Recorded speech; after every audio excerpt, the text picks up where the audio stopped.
క్రీస్తు ప్రేమ మన యందు వేరుపారి ఉండాలి అని, అదేవిధంగా క్రీస్తు నందు మనమందరము పరిపూర్ణమై ఉండాలి అనే సంగతిని గత వారములుగా లోతైనటువంటి గ్రహింపు ఆలోచనతో ధ్యానించేటువంటి ప్రయత్నం చేస్తున్నాం. పిల్లరా, అందులో భాగంగా క్రీస్తు ఏ విధమైనటువంటి పరిపూర్ణత కలిగి ఉన్నాడు అనేటువంటి విషయాన్ని తెలుసుకున్నాం. అదేవిధంగా పౌలు ఏ విధమైనటువంటి తాత్పర్యం కలిగినటువంటి పరిపూర్ణతను కలిగి ఉన్నాడు అనేటువంటి విషయాన్ని తెలుసుకున్నాం. క్రీస్తును పోలి నేను నడుచుకొనిచున్న ప్రకారము మీరు నన్ను పోలి నడుచుకుందని చెబుతున్నటువంటి పౌలు కొన్ని సూచనలు, సలహాలు మనకు ఇస్తున్నాడు.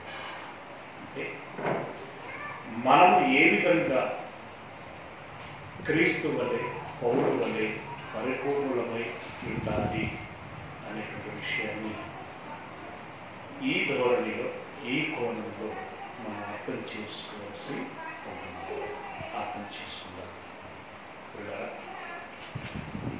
పౌలు గారు ఏమంటున్నారు అంటే,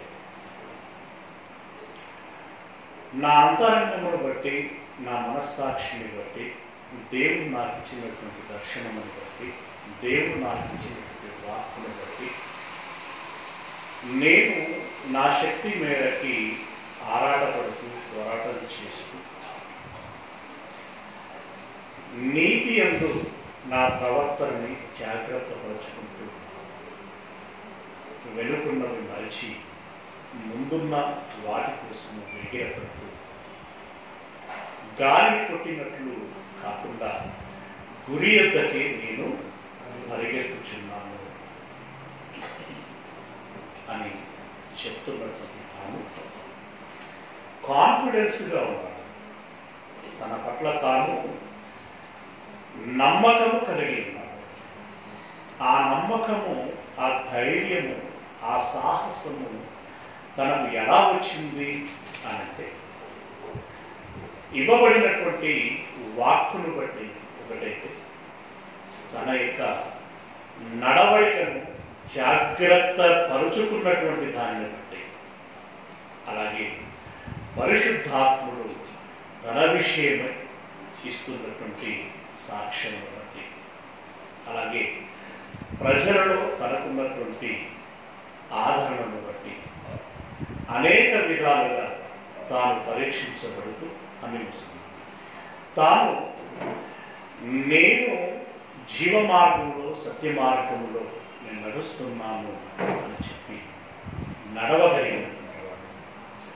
నడవగలిగినటువంటి వాడు నేను ఎలా చెప్పగలిగినంటే, నా పరుగు కడ ముట్టించి తిని. సరే, ఈ మాట మనకు ఎలా కనబడుతుంది అంటే, నాలో పాపం ఉన్నదని మీలో ఎవరు నిరూపించగలరు అని అన్నటువంటి యేసయ్య మాటలోని తీవ్ర స్వరం మనకి ఏ విధంగా అయితే వినపడుతుందో దాన్ని మనం గట్స్ అంటాం. అవునా? అదేవిధంగా నేను నా పరుగును కడముట్టించి తిని అన్నటువంటి మాటలో కూడా ఆ తీవ్రత మనకు కనబడుతుంది. అలాంటి పౌలు, ఓకే, నేనేంటో నాకు తెలుసు, నేనేంటో దేవుడికి తెలుసు, నేనేంటో పరిశుద్ధాత్మకి తెలుసు, నేనేంటో చివరి దయ్యానికి కూడా తెలుసు. నేను క్రీస్తును ఎరుగుదును, పౌలును ఎరుగుదును, మధ్యలో నువ్వెవడుగా ఓడిగా పోవాలి అలా జ్ఞాపకాలు. ఎస్, అంటే పౌలు యొక్క బలం ఏంటో తెలుసు, పౌలు యొక్క సామర్థ్యం ఏంటో సాతానికి కూడా తెలిసి పౌలు గురించి అప్రిషియేషన్గా మాట్లాడింది. అప్రిసియేట్ చేస్తున్నట్టుగా ఉన్నది ఆ మాటలోని అర్థం. అయితే అంత ఉన్నతమైనటువంటి ఎత్తులో నడుస్తున్నటువంటి ఆయన ఈ సమాజానికి కొందరికేమో గొప్పగా కనపడ్డాడు, మరి కొందరికేమో తక్కువగా కనపడ్డాడు. తక్కువగా కనపడ్డాడు అంటే వారు చూసేటువంటి దృష్టి ఒకటైతే, వారి మనస్సాక్షికి పట్టినటువంటి జబ్బు మరొకటి. రైట్? ఆ జబ్బును బట్టి మనం చదువుకున్నాం కదా చాలా సందర్భాలలో. ఈయన పత్రికలు బలమైనటువంటి, కానీ ఇతడు రూపమునకైనను మాటలాడుటకైనను ఎలా కనపడ్డాడు? బలహీనంగా కనపడ్డాడు. అంటే వీళ్ళ దృష్టి ఆ రకంగా మనకు కనపడింది. కానీ అదే పౌలు మాట్లాడితే ఒక న్యాయాధిపతి భయపడ్డాడు అనేటువంటి విషయాన్ని మనం మర్చిపోకూడదు.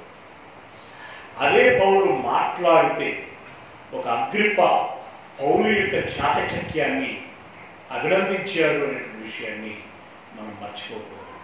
పౌలు మాట్లాడితే పరిసయ్యులంతటి వారు కూడా, శాస్త్రులంతటి వారు కూడా, యాజకులైనటువంటి వారందరూ కూడా నోరు మూసుకోవలసినటువంటి పరిస్థితి వచ్చింది అనేటువంటి సంగతి మనకు తెలుసు. తగ్గించి ఈ మాట కాదా, వాదించి ఒప్పించింది. అంటే మాట ఉంటేనే కదండి, స్వరం ఉంటేనే కదండి. కేకలు వేయటము అని అనుకుంటే పొరపాటు. ఆయనలో దేవుని జ్ఞానం ఉన్నది, దేవుని వాక్యం ఉన్నది. వాక్యమై ఉన్నటువంటి దేవుని యొక్క జ్ఞానాన్ని ఆయన ప్రజలకి ప్రస్ఫుటంగా వినిపించగలిగాడు, ఆలోచింపచేయగలిగాడు. అయితే దాన్ని వినవలసినటువంటి విధానంలో వినగలిగినటువంటి వారు, ఆలోచించవలసినటువంటి విధానంలో ఆలోచించగలిగినటువంటి వారు, వివేచించవలసినటువంటి విధానంలో వివేచించగలిగినటువంటి వారు పౌలు యొక్క జ్ఞానాన్నైతేనేమి, పౌలు గారి యొక్క నిబద్ధతనైతేనేమి, పౌలు గారి యొక్క భక్తినైతేనేమి, పౌలు గారి యొక్క ఉద్దేశమునైతేనేమి, ఆవేదనైతేనేమి వారు అర్థం చేసుకోగలిగారు. వారు అతనితో ఏకీభవించగలిగారు.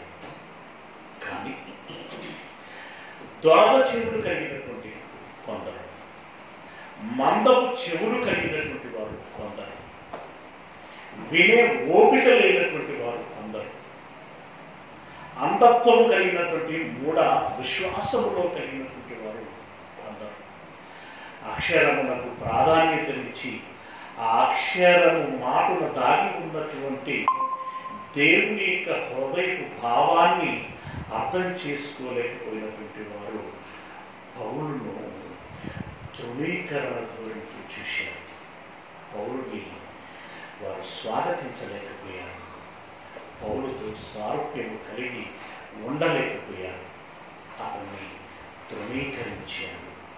తృణీకరించినటువంటి వారందరూ కూడా అతన్ని ఏమంటున్నారు అంటే, అతడు కొనగానటువంటి వాడు అంటే కాదు, అతడు దయ్యం బోధ చేస్తున్నటువంటి వాడని, అతడు ధర్మశాస్త్రము అతిక్రమించేటువంటి బోధ చేస్తున్నటువంటి వాడని, అతడు యాజకులనైతేనేమి, శాస్త్రులైతేనేమి, ప్రవక్తలనైతేనేమి దూషిస్తున్నాడు అని మాట్లాడినటువంటి వాడు.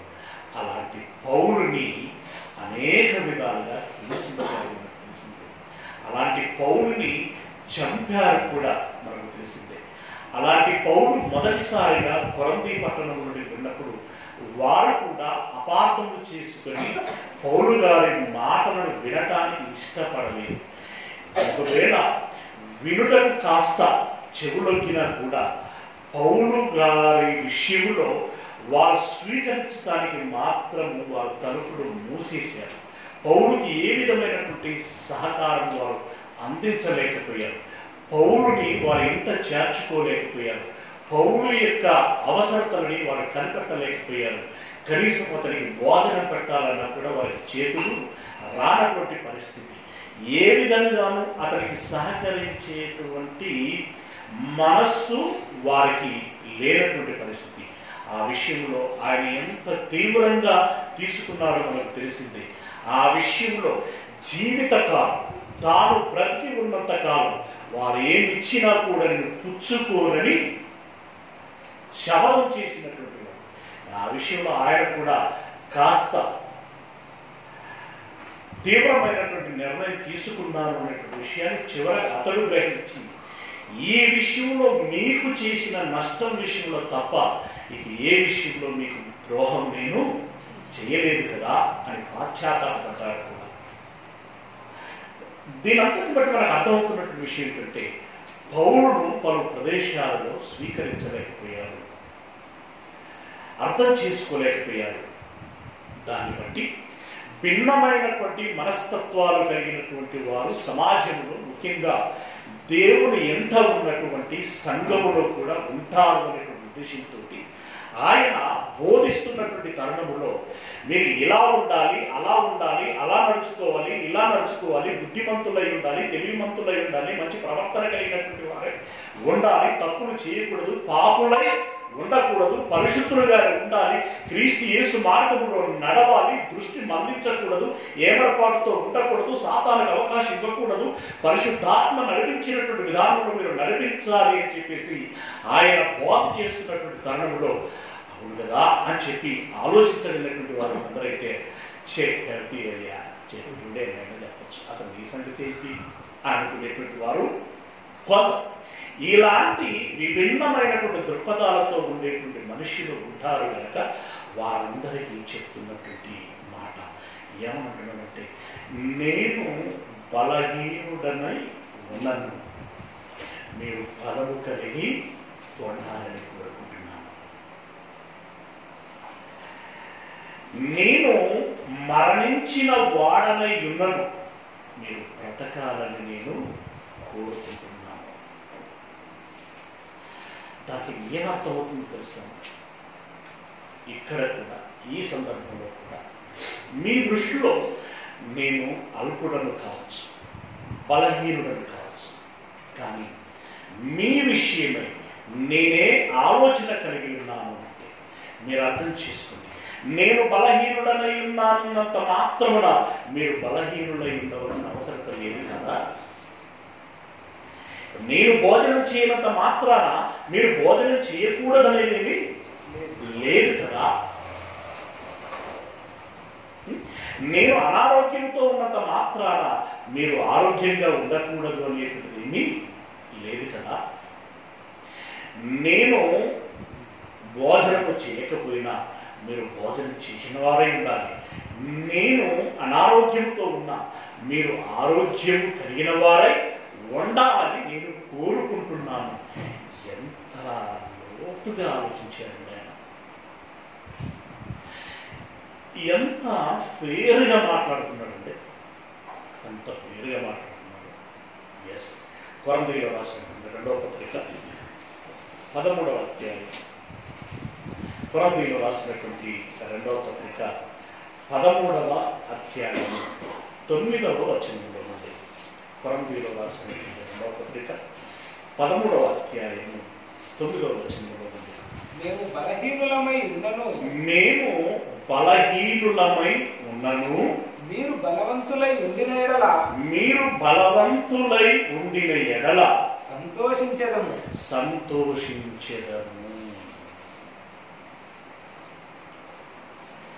అంటే నా విషయమై మీరు సంతోషముగా ఉన్నా లేకున్నా, మీ విషయమై నేను సంతోషపడాలని ఆశ కలిగి ఉన్నాను.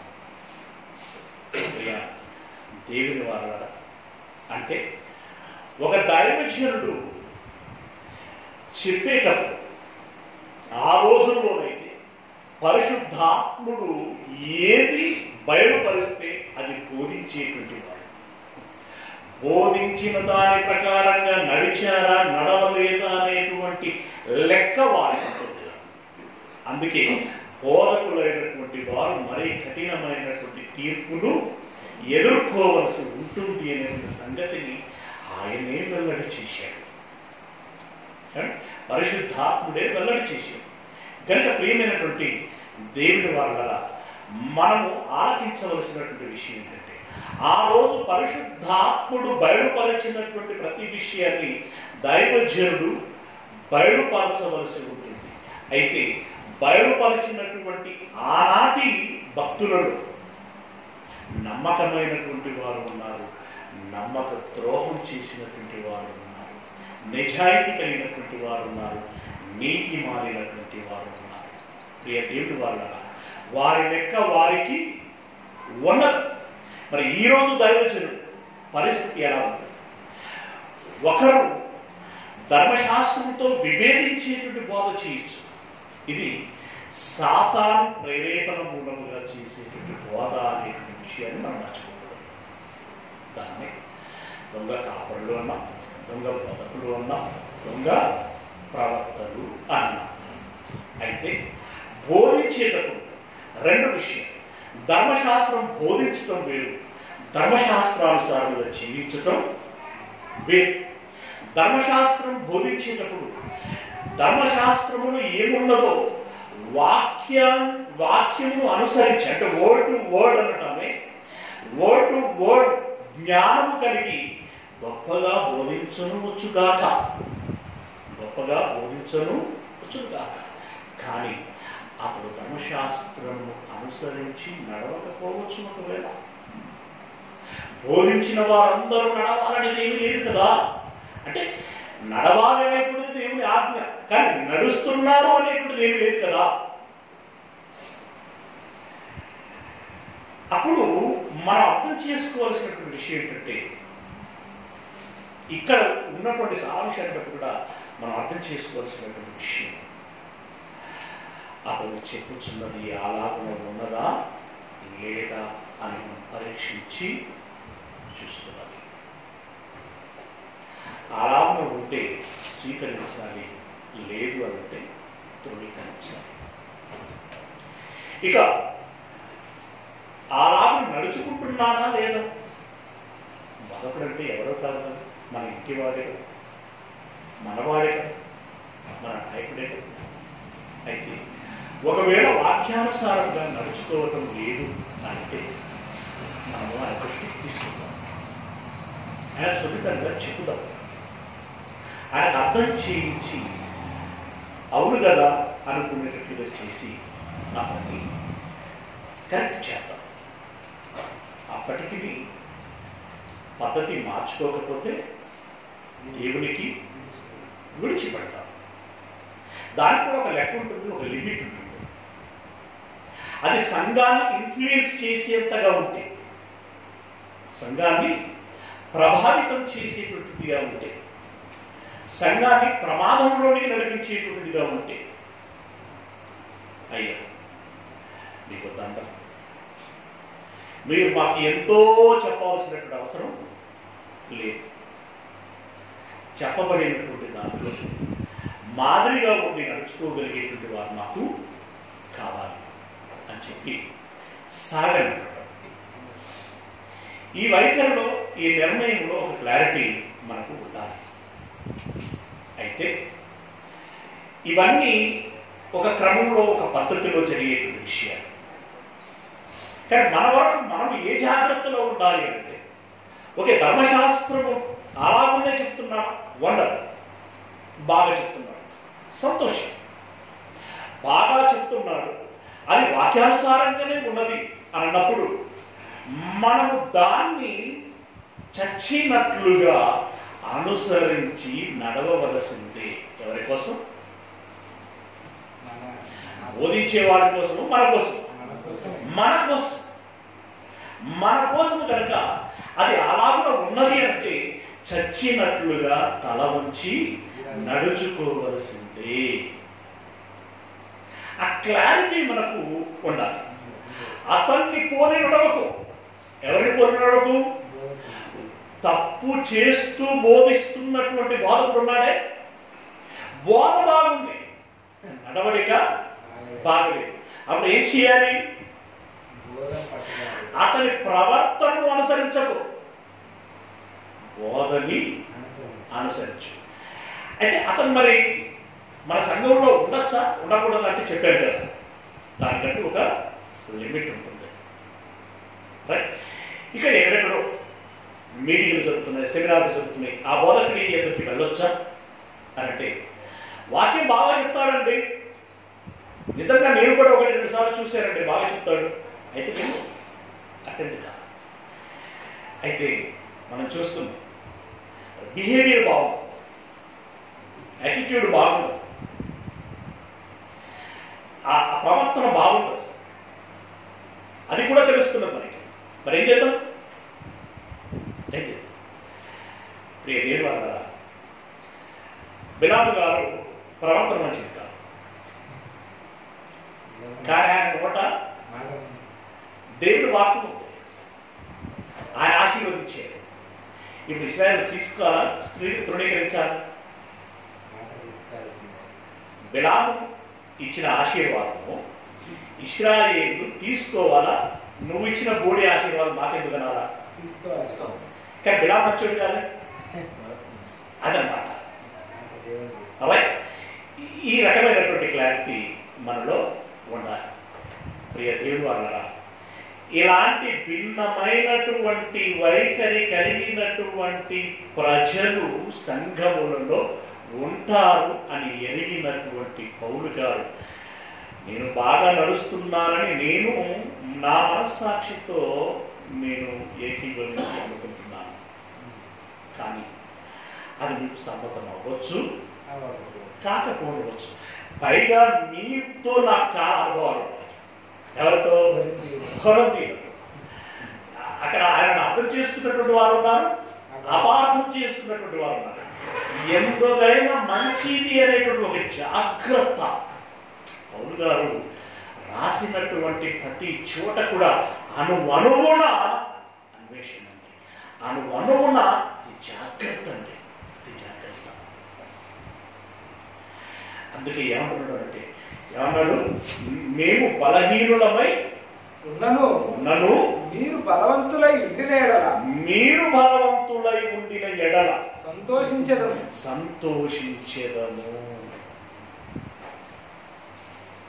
ఇప్పుడు ఆ మాట వాళ్ళకి ఎలా అనిపించింది? ఒకసారి మీరు ఇమాజినేషన్. మేము బలహీనులమై ఉన్నను, మీరు బలవంతులై లేదా సంపూర్ణులై ఉన్నారని ఉన్నారని తెలిస్తే సంతోషించదు.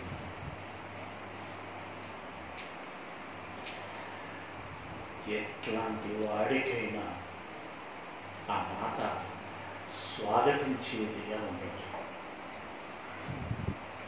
స్వాగతించేది. సరే, తను బలవంతుడా బలహీనుడా? బలవంతుడని మాత్రం చెప్పుకోవట్లేదు కదా, మేము బలహీనులమే కావచ్చు, కానీ మీరు సంపూర్ణులై ఉండాలి. ఉన్నారని నేను ఎరిగితే మేము సంతోషిస్తాము అన్నాడు. అంటే సంపూర్ణత అనేటువంటిది ఎంత ప్రాముఖ్యమైనటువంటిది అనేటువంటి విషయాన్ని మనం గ్రహించాలి.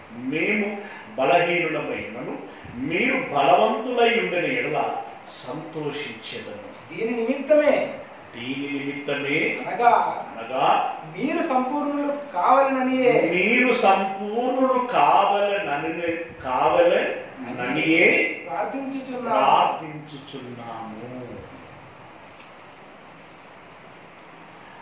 ప్రార్థిస్తాం. అమ్మ మీకోసం మేము ప్రార్థిస్తాం. దేనికోసం?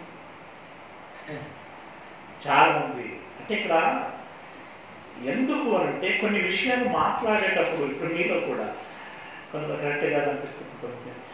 ఎప్పుడు క్రిటిసైజ్ చేసినట్టుగా మాట్లాడాల్సిన అవసరం లేదు. కొన్ని విషయాలు ఎవరినో మనసులో పెట్టుకొని చెప్పాల్సినటువంటి అవసరం లేకపోవచ్చండి. కానీ ఒక పాయింట్ అర్థం కావాలంటే, దేవుడి యొక్క గొప్పతనం అర్థం కావాలంటే, సాతాను యొక్క దుష్టత్వం మనకు అర్థం కావాలి. వెలుగు యొక్క గొప్పతనం అర్థం కావాలంటే చీకటి యొక్క ప్రమాదం ఏంటో మనకు అర్థం కావాలి కదా. పరిశుద్ధత యొక్క గొప్పతనం ఏంటో మనకు తెలియాలంటే పాపం యొక్క ప్రమాదం ఏంటో మనకు తెలియాలి. దాన్ని బట్టి అప్పుడప్పుడు ఆ కోణాన్ని తట్టాల్సి ఉంటుంది. ఎస్, దాన్ని మనసులో పెట్టుకుంటే పౌలు గారు ఏమంటున్నారు, మీరు సంపూర్ణుడు కావాలయునని మీకోసం మేము ప్రార్థించుచున్నాము. ఏ విషయంలో సంపూర్ణుడు కావాలి? స్త్రీలు అంటారు, స్త్రీలు కోరుకుంటారట, లోకం కూడా అనుకుంటుందట, స్త్రీకి స్త్రీతత్వానికి సంపూర్ణత ఎప్పుడు వస్తుంది అంటే చెప్తాను. వివాహం చేసుకొని పిల్లలను కానీ సాకినప్పుడు ఆ తత్వానికి వస్తుందట. అప్పుడు వాళ్ళు కోరుకుంటూ ఉంటారు. తల్లిదండ్రులు పిల్లలను బట్టి కోరుకుంటుండొచ్చు, వాళ్ళకు కోరుకుండొచ్చు. ఇవన్నీ ఈ సంపూర్ణత కలిగి ఉండాలి. ఒక బ్యాచులర్ ఏముంటుంది, ఆడెప్పుడు నేను సాధించాను అని ఎప్పుడు అనుకుంటాడు, లేదా నేను సక్సెస్ అయ్యాను అని ఎప్పుడు అనుకుంటాడు అంటే బాగా చదవాలి, మంచిగా సెటిల్ అవ్వాలి, అక్కడ ఉద్యోగం, కెరీర్, మంచి కెరీర్లో ఉండాలి, సంపాదించుకోవాలి, ఇల్లు కొనుక్కోవాలి. ఇప్పుడు ఇది ముందైతుంది. ఇల్లు కొనుక్కోవాలి, కారు కొనుక్కోవాలి, ఆ తర్వాత పెళ్లి చేసుకోవాలి, పిల్లలను కనాలి, వాళ్ళని బాగా చదివించి వాళ్ళకి వివాహం చేస్తే ఐఎమ్ సక్సెస్. ఇప్పుడు అతను పరిపూర్ణుడు అయ్యాడు.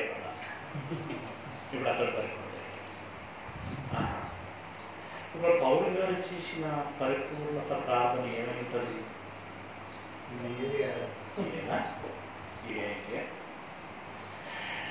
నేను ఏడుస్తూ మీకోసము అర్ధరాత్రి వరకు ప్రార్థన చేస్తున్నాను బిడ్డలారా. ఎంతో ఆదరింపు మాటగా కనిపిస్తాను. నేను ఆ ప్రార్థన చేయకూడదు అని నేను అనట్లేదు, కానీ నీ సెంట్రల్ ఇంటెన్షన్ అదే అయి ఉంటే మాత్రం చాలా ప్రమాదం. నేనేమంటాను అంటే, బిడ్డలను కనే విషయంలో కావచ్చు ఒక స్త్రీకి, కెరీర్ విషయంలో, కెరీర్ మీన్స్ ఇక్కడ జాబ్, చదువు, జాబ్. మనలో మైండ్లో ఉన్నది అదే కదా, దాన్ని బట్టి చెప్తున్నాను. అసలు కెరీర్ అంటే ఇంకో అసలు ఒరిజినల్ వేరుగా ఉంటుంది. అదే ఇప్పుడు ప్రేమ అంటే ఒరిజినాలిటీ వేరు, కానీ ఈ రోజు ఉన్నటువంటి మీనింగ్ ఏంటి మనకు తెలిసింది. ప్రియుల, పౌలు గారు ఏ పరిపూర్ణత అంటే ప్రజలు సంఘం ఏ పరిపూర్ణత సాధించాలని ఆయన ప్రార్థన చేస్తున్నాడు అంటే అదే అంటున్నాను. స్త్రీ పిల్లలను కనకపోయినా నష్టం లేదు, వీడు ఉద్యోగం సాధించకపోయినా నష్టము లేదు, ఇల్లు కట్టకపోయినా లేదు, చివరికి పెళ్లి చేసుకోకపోయినా నష్టమేమీ లేదు. కానీ క్రీస్తును పోలి నడవకపోతే మట్టుకి పీకరులు కాదు. ఎంత ప్రమాదం! అనంతమైనటువంటి అగ్నిలో నిండా మునిగిపోయి నిత్యము కాలుతూ ఆ రోధిస్తూ ఆ కేకలు వేస్తూ ఆ బాధపడేటువంటి ఆ తీవ్రత ఉంటుంది. అంత ప్రమాదం. కనుక ఇక్కడ పరిపూర్ణులై ఉండాలి అనేటువంటి విషయంలో, క్రీస్తును పోలి నడిచేటువంటి విషయంలో పరిపూర్ణులై ఉండాలి. క్రీస్తు కలిగినటువంటి సంపూర్ణత విషయంలో సంపూర్ణత కలిగి ఉండాలి. ఆత్మ విషయంలో పరిపూర్ణులై ఉండాలి, ఆధ్యాత్మికత విషయంలో పరిపూర్ణులై ఉండాలి. ఎస్, నీ పూర్ణ హృదయం నీ దేవుడికి ఇస్తున్నావా? ఇవన్నీ మనకి హెచ్చరికలు సుమా. మనకు పట్టుచున్నాయా, పట్టట్లేదా? మనకు సాధారణంగా ఏంటంటే పట్టవు. అందుకే కదండి ట్రాఫిక్ పోలీసు వాళ్ళకి అన్ని కోట్ల ఇన్కమ్ వస్తున్నది. ఆ డిపార్ట్మెంట్కి ఈ మంత్కి ఏదో టార్గెట్ ఉందట వాళ్ళకి, మరి దానికోసమే డ్యూటీ చేస్తున్నారు. ట్రాఫిక్ని ఆటోలో పెట్టడానికి తక్కువ, ఈ కలెక్ట్ చేసుకోవడానికి ఎక్కువ. ఈ మంత్ ఏదో టార్గెట్ అండి.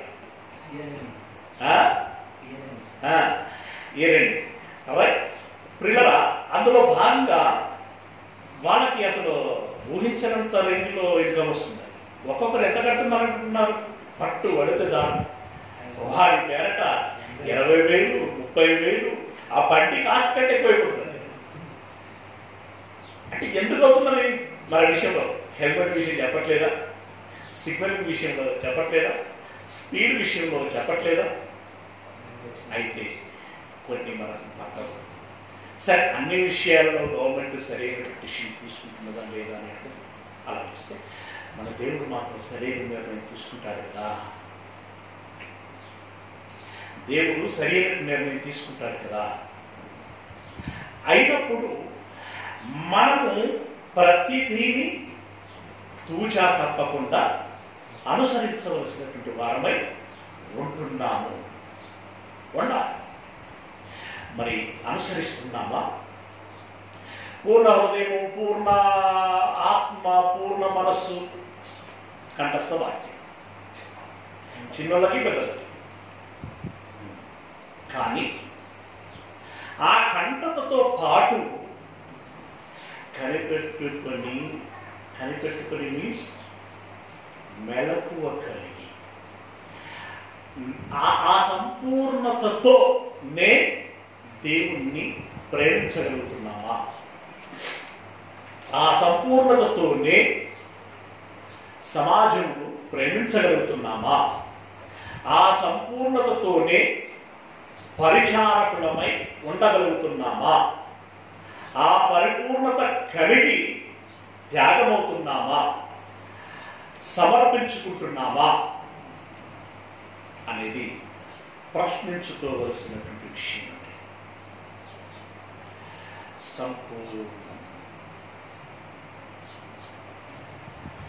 మీరు నన్ను వెంబడించండి అంటే ఎలా వచ్చాడంటే పేతురు గారు?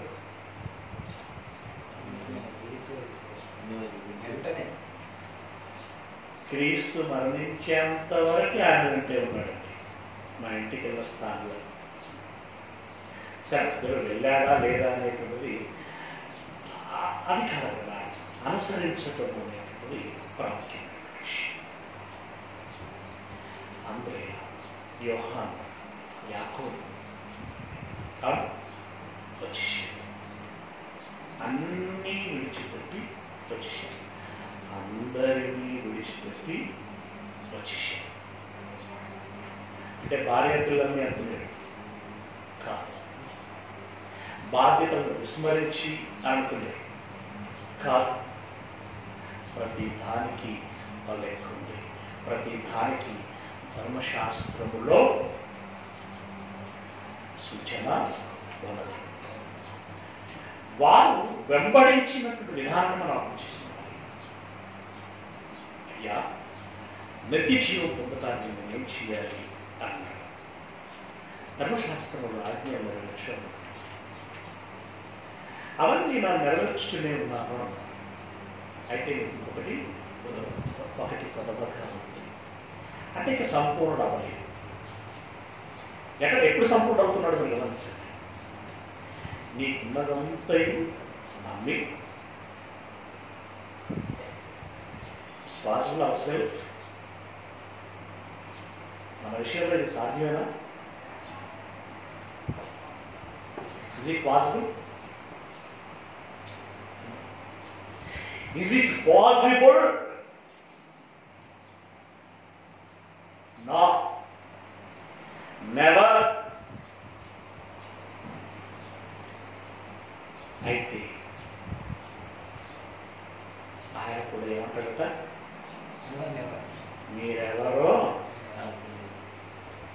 నాకు తెలియదు, మీరెవరో నాకు తెలియదు. అక్రమము చేయువాళ్ళ, నేను చేసిన అక్రమం, నేను చెప్పింది చేయకపోవడమే అక్రమం. నా యొద్ద నుండి పొండి. ఎక్కడికి? మీ ఇంటికి కాదు, మన ఇంటికి కాదు, నరకానికి. నరకానికి. నీకున్నదంతయు అమ్మి.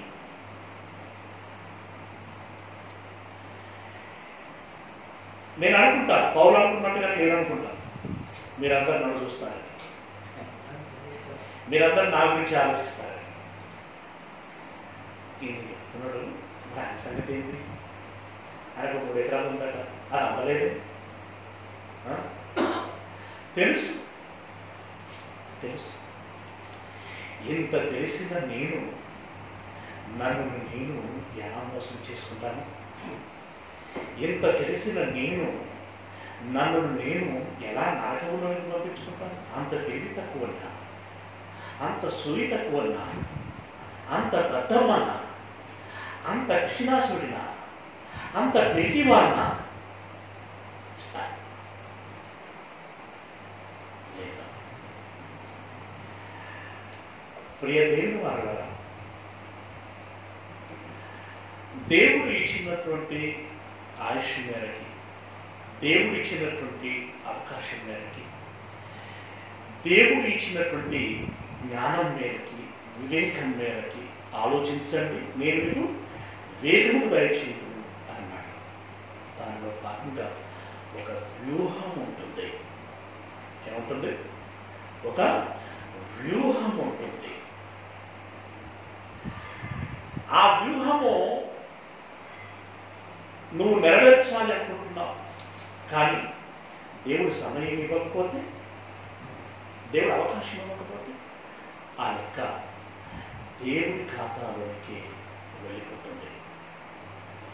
ప్రతి దానికి ఒక వ్యూహం ఉంటుంది అనేటువంటి విషయంలో మనం నేను ఒక మాట చెప్పాను. ఈరోజు ఇలా రమేష్ గారికి ఉచిత సలహాలు ఇస్తున్నటువంటి కొంతమంది దైవజనులకి ఒక బాంబు వేసి వెళుతాను అన్నాను. అంటే ఏంటి, ఎందుకు, ఎప్పుడు అని చెప్పారు కదా. అంటే ప్రతి దానికి ఒక వ్యూహం ఉంటుంది. ఆ వ్యూహంలో భాగంగా ముందుకు సాగాలని నేను భావిస్తూ ఉన్నాను. గనుక అపార్థము చేసుకోవటం కంటే మొదటగా మనం చేయవలసినటువంటి పని ఏంటంటే అర్థం చేసుకోవటం. అర్థం చేసుకోవటం ఒకటైతే, దానికంటే ముందుగా బెటర్గా మనం ఆలోచించుకోవాల్సిన విషయం ఏంటంటే, సరే ఆయన తిప్పలు ఆయన పడతాడు, స్వర్గం నరకం, పోయేది పోతాడు, అనుభవించేది అనుభవిస్తాడు, అసలు నా సంగతి ఏంటి అని ఆలోచించుకోవాల్సిన అవసరత మనందరికీ ఉంది. ఎవరికి భారం కాదు. రైట్?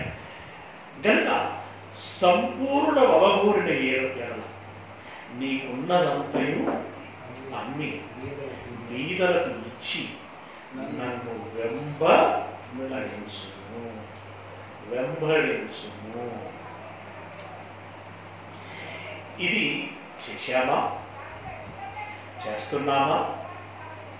చేయబోతున్నామా? చేయబోతున్నాము అనేటువంటిది ఇస్ ఏ బిగ్ క్వశ్చన్. చేస్తున్నాము అంటే ఓకే, సాటిస్ఫాక్షన్. చేశాము అని అంటే దానికి ఇంకా కంక్లూజన్ రాదు, దానికి ముగింపు రాదు. కనుక చేస్తున్నాము అనేటువంటిది ఇందులో బెటర్. వీటన్నిటిలో బెటర్ ఏదంటే చేస్తున్నాము. ప్రజెంట్ ఇది జాగ్రత్తగా మనం ఆలోచించుకోవాల్సినటువంటి అవసరం ఉంది. ఎవరికి వారు ఆలోచించుకోండి. నేను సంపూర్ణుడైన, నేను విశ్వసించి, నేను పాశ్చాత్తాపడి, నేను విశ్వసించి, నేను మారి, నేను ఒప్పుకున్నది, నేను అనుసరిస్తున్నది, నేను జీవిస్తున్నది సంపూర్ణమైన, నిజంగా నా హృదయంలో సంపూర్ణత దేవుడికి ఉందా, నా ఆత్మలో సంపూర్ణత దేవుడికి ఉందా, నా మనస్సులో, నా ఆలోచనలలో సంపూర్ణత దేవునికి ఉన్నదా అంటే నేను ఎప్పుడు దేవుని నామాన్నే స్మరిస్తూ ఉంటానండి. అదిగా దేవుని నామాన్ని స్మరించడం అంటే దేవా దేవా దేవా దేవా. చాలా మంది బస్సు ఎక్కేటప్పుడు యేసయ్య స్తోత్రం, సంతోషం. బస్సు దిగేటప్పుడు యేసయ్య స్తోత్రం, సంతోషం. అంటే ఆయన స్తోత్రం చెప్పేసి వదిలిపెట్టలేము కాదు, ఆయన నామాన్ని జపించటము. నిన్నే తలంచుతాను ఎప్పుడు అంటే దాని అర్థం ఏంటంటే ఆయన ఏమైతే మన పట్ల ఆలోచన కలిగి ఉన్నాడు, అభిప్రాయము కలిగి ఉన్నాడు, ఉద్దేశం, దాన్ని అనుసరించేటువంటి వారమై, ఆచరణలో పెట్టేటువంటి వారమై ఉండాలి. ఆ కోణంలో ఆయన ప్రార్థన చేస్తున్నాడు. మీరు సంపూర్ణులై ఉండవలెనని నేను ప్రార్థించుచున్నాను. దైవజనుడి యొక్క ప్రార్థన సహాయం కోరుతాం, పక్క వారి యొక్క ప్రార్థన సహాయం, సంఘం యొక్క ప్రార్థన సహాయం కోరుతాం. ఏ విషయంలో ఆరోగ్యం బాగాలేదండి, ప్రార్థనలో పెట్టండి. ఆర్థిక సమస్యలు కొట్టుకుంటున్నామండి, ప్రార్థనలో పెట్టండి. ఉద్యోగ విషయంలో చాలా సమస్యలు కొట్టుకుంటున్నామండి, ప్రార్థనలో పెట్టండి. ఆ పిల్లల చదువు విషయంలో కొంచెం ఏమవుతారు అనేటువంటిది ఏంటంటే ఇది ప్రార్థనలో పెట్టండి. వీటి గురించి ప్రార్థన చేయొద్దు అని అనటువంటి అక్కడే లాభాలు జరుగుతూ ఉంటాయి, చెయ్యండి. కానీ అవసరమైనటువంటి దానికోసం నువ్వు ప్రార్థన చేస్తున్నావా? అవసరమైనటువంటి దానికోసం పిల్లల మీరు అత్యవసరంగా ఆచరణలో పెట్టవలసింది, అత్యవసరంగా దేవుని సహాయం అడగవలసింది. మన ఆత్మీయ జీవితము సంపూర్ణతలో ఉన్నదా అనేటువంటి దాని విషయంలో మనం ఆలోచన చేయాల్సి ఉంటుంది. రైట్, దానికోసం నేను ప్రార్థన చేస్తున్నాను అన్నాడు. ఎవరన్నా అర్థంలో చివరి సంపూర్ణుడు కావాలని ప్రార్థించుతున్నాను. కాబట్టి నేను మీ యొద్దకు వచ్చినప్పుడు పడద్రోయుటకు కాక, ఈయన దూరంగా ఉండి మాట్లాడుతున్నాడు, పత్రిక రాస్తాను, పత్రికతో మాట్లాడుతున్నాడు, పత్రిక ద్వారా మాట్లాడుతున్నాడు. ఏమంటున్నాడు? నేను వచ్చినప్పుడు పడద్రోయుటకు కాక మిమ్మును కట్టుటకే ప్రభువు నాకు అనుగ్రహించిన అధికారము చొప్పున కాఠిన్యము కనబరచకుండానట్లు దూరముగా ఉండగానే ఈ సంగతులు రాయుచున్నాను అన్నాడు. ఏమంటాడు కదా సార్, నేను మీ దగ్గరికి వస్తే ఏం చూపాల్సి ఉంటుంది? మీరు సంపూర్ణుడు కాకపోతే ఏం చూపాల్సి ఉంటుంది? కఠినత్వాన్ని చూపవలసి ఉంటుంది. అందుకే ఇంకొక దగ్గర చెప్తారు, ఇదే కొరంథీయుల రాస్తూనే చెప్తారు, నేను బెత్తముతో రావాలని కోరుకుంటున్నారా, బెత్తము లేకుండా రావాలని కోరుకుంటున్నారా అన్నాడు. అంటే ఏమన్నట్టు నాకు అంటే, నేను అక్కడికి వస్తే ఇక విషయం మామూలుగా ఉండదు అని అంటున్నాడు. మామూలుగా ఉండదు అన్నాడు.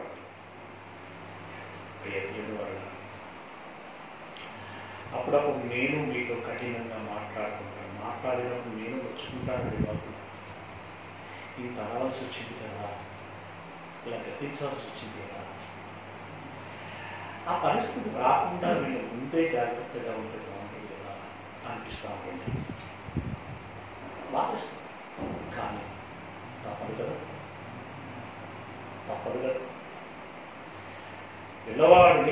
కలిసిన చెప్తున్నా వినటం లేదు. చెంప మీద ఒకటి కొట్టవలసి వచ్చింది, తప్పదు కదా. గద్దించాల్సి వచ్చింది, తప్పదు కదా. పౌలు గారు అంటున్నారు, మీరు సంపూర్ణులై ఉండాలి. నేను వచ్చినప్పుడు మీ పట్ల నేను కఠినముగా వ్యవహరించకుండాలాగున దూరముగా ఉన్నప్పుడే చెబుతున్నాను సుమా, మీరు జాగ్రత్త పడండి. అక్కడికి వచ్చిన తర్వాత నాకు లోపంగా కనబడుతున్నప్పటికీ చర్యలు తీవ్రంగా ఉంటాయి అన్నాడు. చర్యలు తీవ్రంగా ఉంటాయి.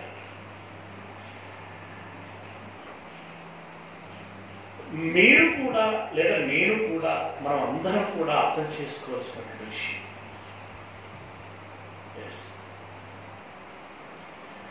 ఈ వారం అంతటిలో మనం ఏం చేయాలని ఉపదేశించబడ్డాము, ఏం చేసి అప్డేట్ రమేష్ అని మనకి ఏం చెప్పాడు, ఏం చేస్తామని మేము మాట ఇచ్చాము.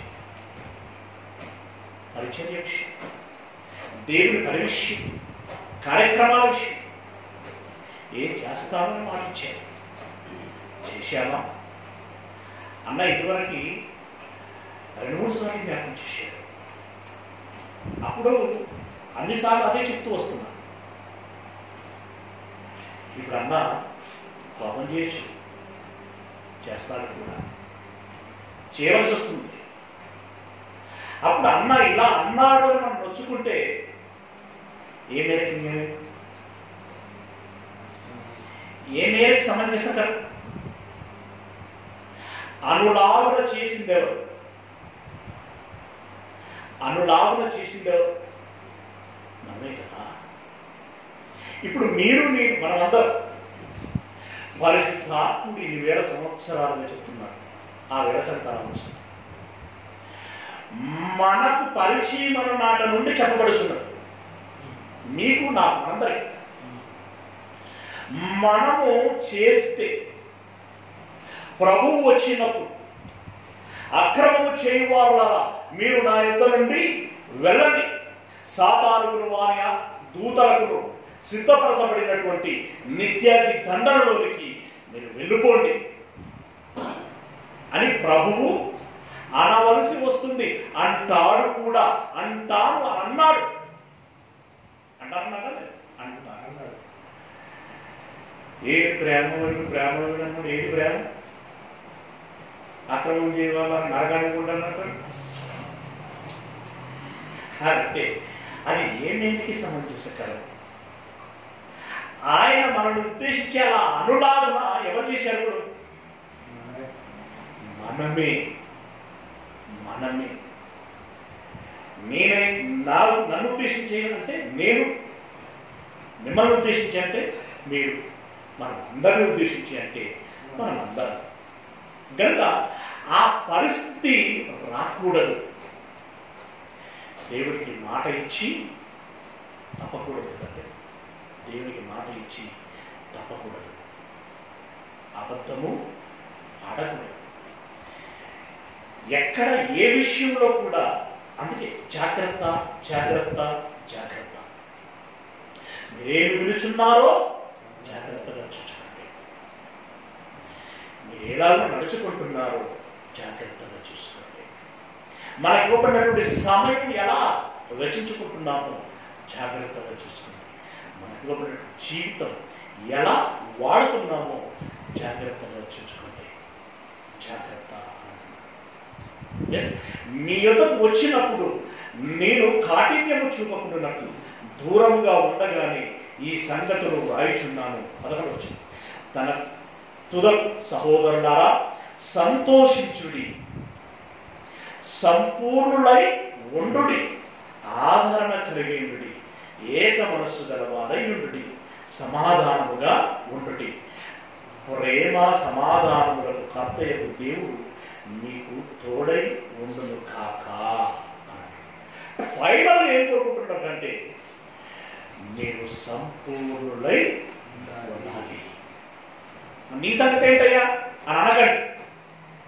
పౌలు చెప్పేది మీ దృష్టిలో నేను బలహీనుడనై ఉన్నను, మీరు బలవంతులై ఉండాలని కోరుకుంటున్నాను. మీరు సంపూర్ణులై ఉంటే నేను సంతోషించాలని కోరుకుంటున్నాను. ప్రార్థిస్తున్నాను. ఇప్పుడు నేనేమైనా పర్వాలేదు, మీరు బాగుంటారంటున్నాడు. తప్పుపడదమ్మా, జాలి పడతాం. తప్పుపడటం మీరు జాలి పడటం మీరు జాలి పడచ్చు. ఇంత సమయంలో జాలి కాదు, మనం చెప్పడుతున్న విషయంలో మనం హెచ్చరింపబడాలి. మన హెచ్చరికగా అది అనిపించాలి, హెచ్చరికగా మనం తీసుకోవాలి. అలాగని ఇప్పుడు మీరు బలహీనంగానే ఉంటాను, మీరైతే బలంగా ఉండండి, నేను దద్దమ్మగానే ఉంటాను, మీరు మాత్రం బలంగా నడవండి, సాగండి, సాధించండి. అదా కాదు. ఆయనకు తెలుసు. అందుకే నేను ముందు అదే చెప్పాను, ఆయన బలవంతుడు. Always is a strengthening person. క్రీస్తు చేత పట్టబడినది మొదలుకొని గొంతులో నుండి ఊపిరిపోయేంత వరకే ఆయన బలవంతుడిగానే ఉన్నాడు. అది ఆయనకు తెలుసు, పరిశుద్ధాత్మకు తెలుసు, దేవుడికి తెలుసు. కానీ వీళ్ళు అర్థం చేసుకోవట్లేదు కదా. అది ఆయన చెప్పేటువంటి మాట. మీ దృష్టిలో నేను బలహీనుడనై ఉన్నను, మీరు బలవంతులై ఉండాలి, మీరు సంపూర్ణులై ఉండాలి. అది నాకు సంతోషం. అందుకోసం నేను ప్రార్థన చేయించున్నాను. అలా బలవంతులై ఉండాలని ఆయన ఎన్ని కోణాలలో మాట్లాడాడండి. యూదుల దగ్గరికి వెళ్తే ధర్మశాస్త్రాన్ని తీసుకొని మాట్లాడాడు. యూదుల అన్ని జనుల యుద్ధకు వెళితే ఏం మాట్లాడాడు? తెలియబడని దేవుడెవరో తెలిసేటట్లుగా చేశాడు. ప్రకృతిని చూపించి అసలు దేవుడే లేడు అనుకునేటువంటి వారికి దేవుడు ఉన్నాడు అనే సంగతిని నిరూపించాడు. అక్షరం రాని వారికి ఎలా చెప్పాలో చెప్పాడు. రైట్, అధికారులైనటువంటి వారికి ఎలా చెప్పాడో చెప్పాడు. సామాన్యులు మొదలుకొని సామంతుల వరకు వారికి ఎవరెవరికి ఎన్నెన్ని కోణాలలో ఎన్నెన్ని విషయాలు చెప్పాలో అన్ని విషయాలు చెప్పాడండి. ఎస్, నేను కూడా మీ విషయంలో అహోరాత్రులు ధ్యానం చేస్తూ ఎన్నెన్ని విధానాల్లో చెప్పిన పాటలు చెప్పకుండా కొత్త పాఠాలు చెప్పడానికి ప్రయత్నం చేస్తున్నాను. ఎందుకు తెలుసా? మీరు ఫలాన్ని తెలియదు అని ఆ దీనమైనటువంటి ధైర్యమైనటువంటి పరిస్థితిలో ఉండకూడదు. సమస్తము తెలుసుకోవాలి, తెలుసుకున్న దాని ప్రకారంగా బ్రతకాలి, బ్రతికిన బ్రతుకు పరిపూర్ణంగా ఉండాలి అని. ఎస్, సమస్త విధములైనటువంటి జ్ఞానం. ప్రభుత్వానికి లోబడి ఉండాలా? ఉద్యోగం చేయవచ్చా? విగ్రహాలకి అర్పించింది తినవచ్చా? పరిణామక్రమము కట్టేనా? ఎన్ని విషయాలు ఆలోచించుకోవాలి. మనం ఎందుకు పుట్టాం, ఎందుకు బ్రతుకుచున్నాం, చావు తర్వాత పరిస్థితి, ముందు ఉన్నటువంటి పరిస్థితి, ఆదికి ముందేంటి, అంతానికి తర్వాత ఏంటి, ఇలా ఎన్ని కోణాలండి, ఎన్ని కోణాలు. శారీరపరమైన, సామాజికపరమైన, ఆధ్యాత్మికపరమైన, ఆత్మీయపరమైన, సంఘపరమైన ఎన్ని కోణాలు. థౌజండ్స్ టాపిక్స్, థౌజండ్స్, వేల. అవన్నీ ఎందుకోసమండి? మనమందరము సంపూర్ణులము కావాలి అని. ఎస్, నేను చెప్పినవి థౌజండ్స్ కావచ్చు, కానీ దేవుడు చెప్పినవి అది సముద్రం అంతా, అది సముద్రం అంతా. అది ఇదండి, అది తెలుసుకోండి, సంపూర్ణంగా ప్రయత్నించండి. కొలసీయుల రాసిన పత్రిక 1వ అధ్యాయం 28వ వచనం. కొలసీయుల రాసిన పత్రిక 1వ అధ్యాయం 28వ వచనం. ప్రతి మనుష్యుని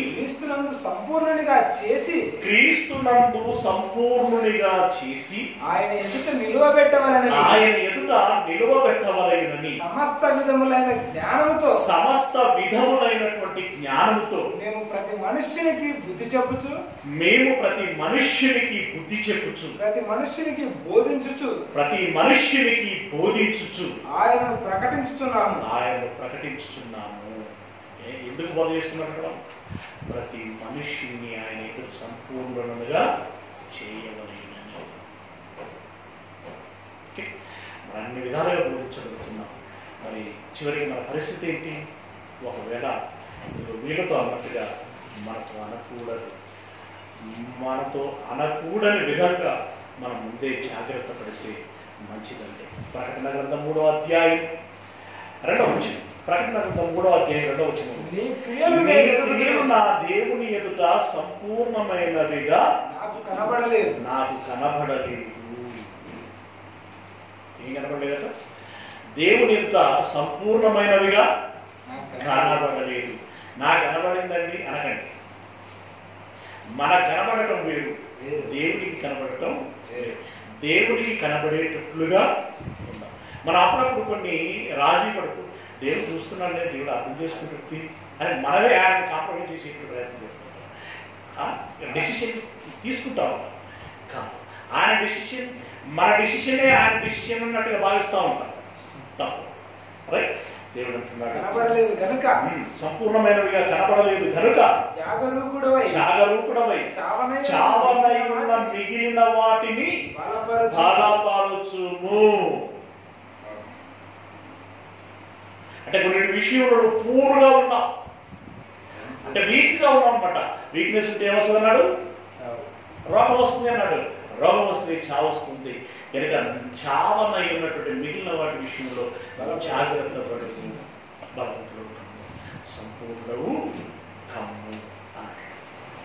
నెట్టికి ఈరోజు ఇన్ని విధాలుగా మనకు బోధించింది, ఇన్ని విధాల పరిస్థితుల్లో, ఇన్ని విధాల ప్రభావాలతో ఒకనాడు ఏదో ఒక నోట నీకు యేసు మాట వినబడింది.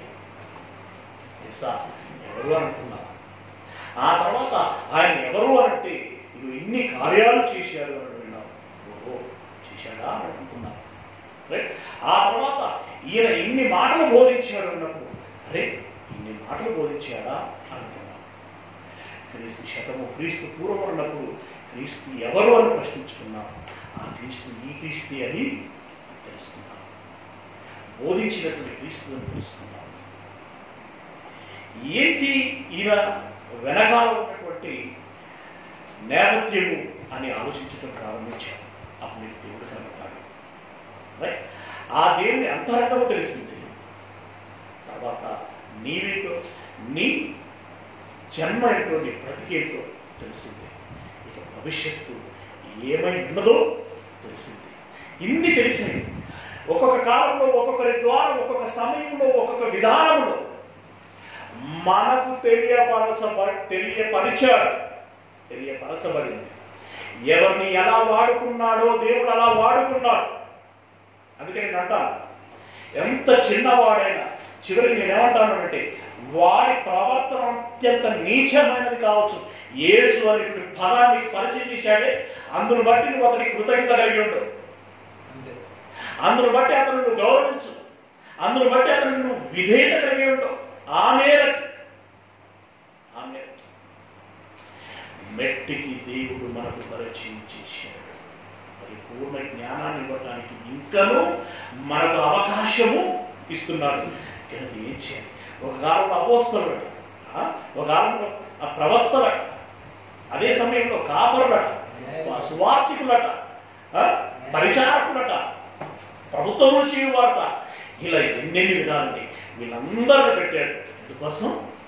ఎఫెసీయులకు రాసిన పత్రిక 2వ అధ్యాయం, ఎఫెసీయులకు రాసిన పత్రిక 2వ అధ్యాయం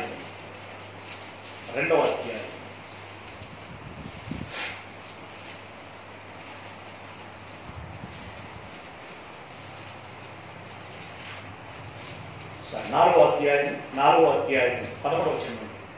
4వ అధ్యాయం 11వ మనమందరం విశ్వాస విషయములోను దేవుని దేవుని కుమారుని కుమారుని విషయంలో ఇచ్చిన జ్ఞాన విషయములోను ఏకత్వము పొంది ఏకత్వము పొంది సంపూర్ణ పురుషుల మగు వరకు సంపూర్ణ పురుషులకు చెప్పాడు కదా, స్త్రీలు అనుకోకండి. టర్మినాలజీ దేవుని పిల్లలు అనేటువంటి కోణంలో దేవుని పురుషలింగంతో మాట్లాడతారు కనుక మనందరినీ ఆలింగంతో మాట్లాడతారు. ఇక్కడ స్త్రీలు పురుషులు తారతమ్యము లేదు, మనందరము దేవుని పిల్లలము. రైట్, సంపూర్ణ పిల్లల మగు వరకు మనం చదువుకోండి, బాగుంటుంది. సంపూర్ణ పిల్లల మగు వరకు అనగా క్రీస్తునకు కలిగిన సంపూర్ణతకు సమానమైన సంపూర్ణత. ఎవరికి వారు ఒక లిమిట్ పెట్టుకుంటారు. ఒకడు ఇంత పెట్టుకుంటాడు, ఒకడు ఇంత పెట్టుకుంటాడు, ఒకడు ఇంత పెడతాడు, ఒకడు ఇంత. కనుక నీ కొలతతో కాకుండా అందరికి ఒక ప్రామాణికత కలిగినటువంటి ఒక కొలత ఉన్నది. అది ఏం కొలత అంటే అనగా క్రీస్తునకు కలిగిన సంపూర్ణతకు సమానమైన సంపూర్ణత. క్రీస్తుకు కలిగినటువంటి సంపూర్ణతకు సమానమైన సంపూర్ణత కలవారం అగు వరకు కలవారము అగు వరకు ఆయన ఈలాగు నియమించెను.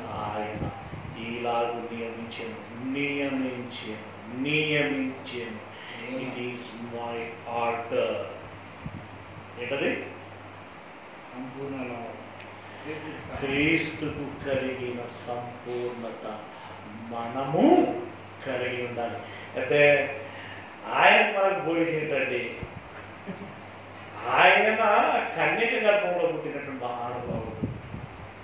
యేసే మనని ఆయన వల్ల మనం ఉండాలంటే మనకి ఎలా సాధ్యం?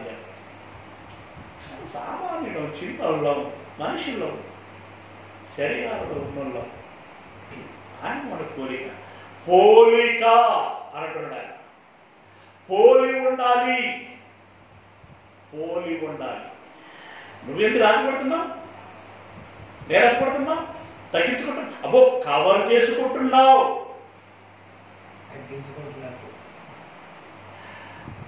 కవర్ చేసుకోవడానికి వీలేదు. ఆయన నడుచుకున్నట్లుగా నడుచుకుని తీరాల్సిందే. ఓకే కదండి? ఆయన మన వల్లే బలహీనమైనటువంటి శరీరమును ధరించుకుని ఉన్నను, మన వల్లే పాపములు చేయలేదు. మరి ఏం చేశాడు? దేవా, నాకు ఏ పనులనైతే నువ్వు అప్పగించి ఉన్నావు వాటినన్నిటినీ నెరవేర్చుకుని నేను వచ్చి ఉన్నాను, నెరవేర్చి ఉన్నాను. ఇప్పుడు నాకు మరలా మహిమను అనుగ్రహించు. మీకు తెలుసా యేసు మరియ గర్భం ద్వారా శరీరం ధరించుకొని భూమి మీదకి వచ్చిన తర్వాత మనతో ఆయన అంతే. ఇది మీరు బాగా గుర్తుంచుకోవాల్సిన విషయం. ఆయనకు మహిమలు లేవు. మరి అవన్నీ చేశాడు కదా, దేవుడు ఇస్తే చేశాడు. ఎలియా చేయలేదా? పేదలు చేయలేదా? పౌరుడు చేయలేదా? దేవుడు ఇస్తే చేశాడు. ఆయన మనం వేరు సపరేట్ చేసి ఆయన చేసినట్టు మనం ఏం చేస్తామని చెప్పేసి అనడానికి వీలు లేదు. ఆయన రోధించాడు. ఎందుకు వచ్చి రోధించాలని చెప్పేసి కన్నీరు ఎందుకు వచ్చింది ఆయనకి? అబ్బా మనకు ఆయన కోరిక నువ్వు వచ్చినట్టు ఆయన ఇచ్చాడే, దుఃఖపడ్డాడే. అయ్యా నీ చిత్తమైతే ఈ కింద నా ఇద్దరుండి తొలగించమన్నాడు. అనవసరం అవసరం ఏమొచ్చింది అంటే మన వల్లనే నొప్పి ఉన్నది, మన వల్లనే బాధ ఉన్నది, కష్టం ఉన్నది, కన్నీరు ఉన్నది, ఆకలి ఉన్నది, తప్పిక ఉన్నది, బాధలన్నీ ఉన్నాయి. అయినా తట్టుకున్నాడు, నిలబడ్డాడు, గెలిచాడు.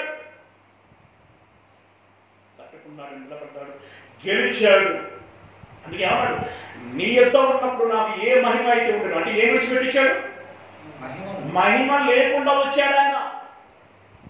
మరలా ఏం అనుగ్రహించమంటున్నాడు? మహిమను అనుగ్రహించమంటున్నాడు. ప్రియ దేవుని పిల్లలారా, మనమందరం మహిమ కలిగినటువంటి దేవుని పిల్లలం. మనందరికీ ఆ మహిమను ఇస్తాను అని అంటున్నాడు.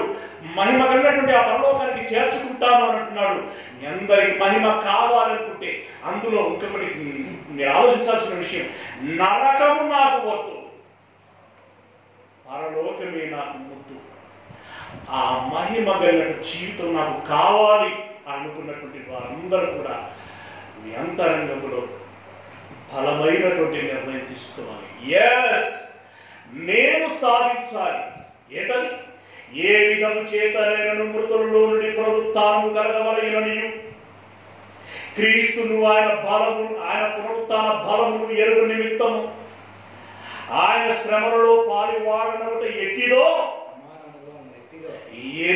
ఎరుగు నిమిత్తము నేను అందులో పాలువాడనై ఉండాలని కోరుకుంటున్నాను.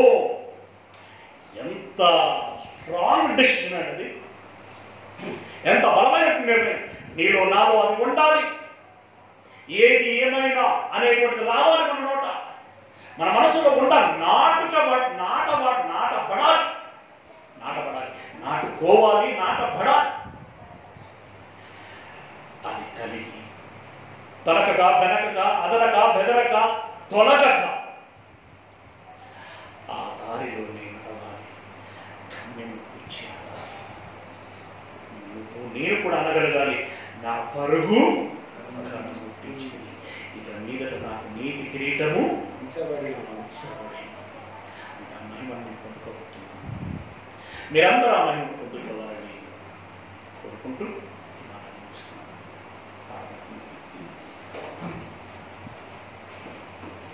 న్యాయ